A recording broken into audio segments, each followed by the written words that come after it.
আমি যে কথাটা বলতে চাই, লীগের পুনর্বাসন করছে বাংলাদেশের প্রত্যেকটা রাজনৈতিক দল।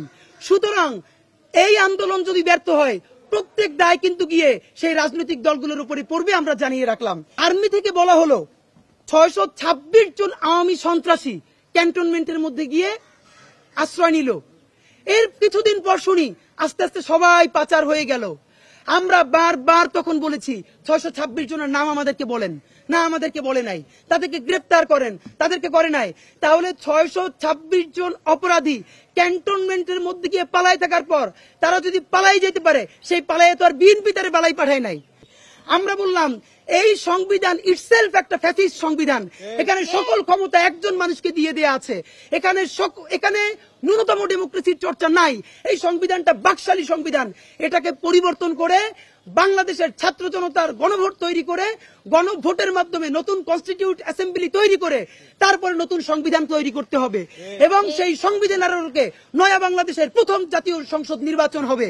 আমাদেরকে বলল সেই সংবিধান নাকি পরিবর্তন করা হলো রাজনৈতিক দলের কাজ, এটা লম্বা সময়, এটা করা যাবে না, আবার সাংবিধানিক তৈরি হবে। তারপরে আমরা সংবিধানকে লাল কার্ড দেখালাম রাজু ভাস্কর্যে, আমাদেরকে তখন আবার রাজনৈতিক দলগুলো শত্রু বানিয়ে ফেললো। আমরা তারপরে দাবি তুললাম, আপনারাই আমাদেরকে বলেন ভাই, ছাত্রলীগের সরকার কোন গ্রাউন্ডে নিষিদ্ধ করেছে? নিষিদ্ধ করেছে সে প্রকাশ্য দিবালোকে এই মধুর ক্যান্টিন থেকে শুরু করে সারা বিশ্ববিদ্যালয়ে রামদা দিয়ে কুপিয়ে হত্যা করেছে। ফাঁকে বলে রাখি, আমাদের ইনকিলাব মঞ্চের লাল জুলাই গানটা বের হয়েছে, আপনারা দেখেছেন। একটা গানে যে শুধু আমরা যেভাবে ডকুমেন্টারি দিয়ে দেখিয়েছি, মানুষ অসুস্থ হয়ে যাচ্ছে দেখে, তাহলে আরো রিয়েল প্রমাণগুলো আপনাদের আর কি চাই? যেই কারণে ছাত্রলীগকে নিষিদ্ধ করা যায়, একই কারণে ছাত্রলীগের আব্বা আওয়ামী লীগকে কেন নিষিদ্ধ করা যায় না? শুধু এই দাবি আমরা করেছিলাম। আমাদেরকে বললো তোমরা বুঝবা না, তোমরা অনেক কিছু বোঝো না। এরপরে এই কথাবার্তা বলে তারা কি করলো, সকল রাজনৈতিক দলগুলো ভোটের রাজনীতিতে ফিরে গেল এবং আওয়ামী লীগের পুনর্বাসন করলো।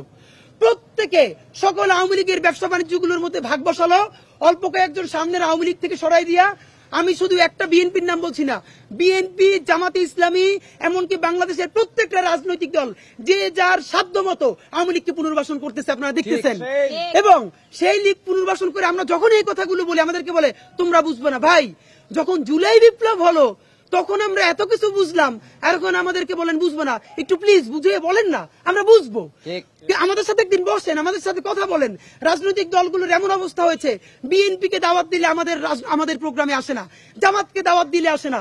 কোন রাজনৈতিক দল এখন আমাদের সাথে কোনো প্রোগ্রামে আসতে চায় না, কারণ তারা মনে করে আমাদের কোনো কথা তাদের জন্য বিব্রতকর হতে পারে। কেন ভাই, ছাত্র জনতাকে যখন আন্দোলনে ডাকলেন তখন এই চিন্তা করতে পারেন নাই? আমরা কি ক্ষমতা যাওয়ার জন্য এই কথা বলছি? ইনকিলাব মঞ্চ কি কোনোদিন পার্টি হবে?